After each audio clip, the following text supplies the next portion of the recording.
I ka kaluar. Po, vetëm kërkesë me atë letrën për shkak të mikrofonit, po se prek mikrofon. M'fal. Po gjithsesi Kjo është problemi. E qartësuam. Se kemi mbritur në 40 minutësh, të dua me që ky është, po besoj, nëse nuk gaboj. Nuk është në rregull. Nuk është në rregull se po bën dezinformata shumëta. Replikoni. Bornat pa afat kanë çndruar. Që nga pas lufta. Fillimisht ne nga lufta që kemi pas me Thas, me Barna i kemi dërguar në ÇKMF. Kanë dhënë organizata të ndryshme ndërkombëtare dhe KFOR-i Barna në ÇKMF nga viti 2000 do të thonë nga viti 1999. Të gjitha ata që kanë mbetur në depo, ka qenë për shkak se nuk ka pas farmacist. Do të thonë ÇKMF e pikërisht militanti i tij ose drejtorin që e ka caktuar, infermierin e ka bërë drejtor, ka qenë farmacist, që ka pas barnatorin e vetë në gjitas me ÇKMF-n dhe barnat që kanë qenë në ambulant. Asnjëherë nuk ja kanë dhënë pacientëve ose i kanë fshej vetëm e vetëm për me punu barnatorin e vetë. Aty është problem pse tu ka ngrumbullu atë stoçe. Çfarë lidhje ka për shembull çfarë lidhje ka farmacisti kur krye infermieria të dihet që kush është apo ama se përmendet tash se po vjen keq. Farmacisti tash nëse krye infermieria i dashur me menaxhu bashkë me drejtorin që po thotë kemi largu. Dhe këto bana hiç s'ka rëndësi se kur janë mbledhur. Të janë nga viti 2012 të grumbulluara dhe në vitin 2022. Ti tu arruçi kryetarin nga 2009 që po mendon 2012 po mendon vetë 2012 që po përmenderi. Dhe më e keqja është që janë largu ose janë zhvendosur nga ÇKMF-ja që është prapë shkel ligjor që s'mund të dalë. Jemi në minutën e fundit, do dua që t'ju jap ngali mundësi me që ky po besoj është debati i fundit që ju e bëni. Nuk e di nëse do shkoni diku tjetër apo nëse shkoni në rregull për atë. Po suma nuk e përmendje një shkollë që është shumë është bërë të dyqysh banale me blerjen e një parcele. Vazhdimisht kanë dalë në Perëndim, vazhdimisht në Hantelezet, vazhdimisht në Maqedoni, të mbledh mjete financiare kinse për me blerë një parcel për shkollë.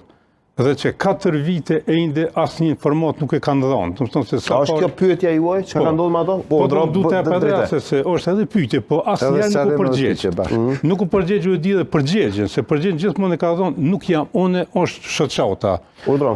Kanë bën kemi edhe në facën zyrtare të shoqatës. Do të thonë është një shoqatë iniciativa për zhvillimin ekonomik, nuk di si e quajnë.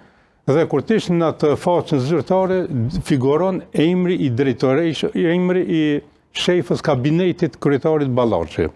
Dhe kur i kanë kërku pyetje direkte, se kjo asnjëherë nuk është përgjigj, shefës kabinetit, që është njëkohësisht edhe shefi kabinetit, edhe themeluese e asaj shoqate, përgjigja e asaj ka qenë që mu keni drejtu gabimisht drejtoj një shoqatës.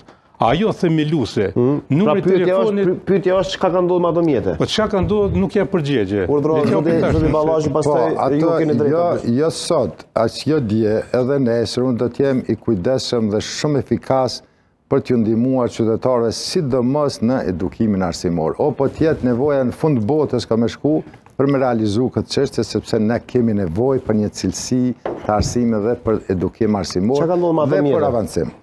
Çështja është një fondacion nga lagja e re që e dënë mirë kë, ata kanë kriju fondacionin për ta blerë një parcel sepse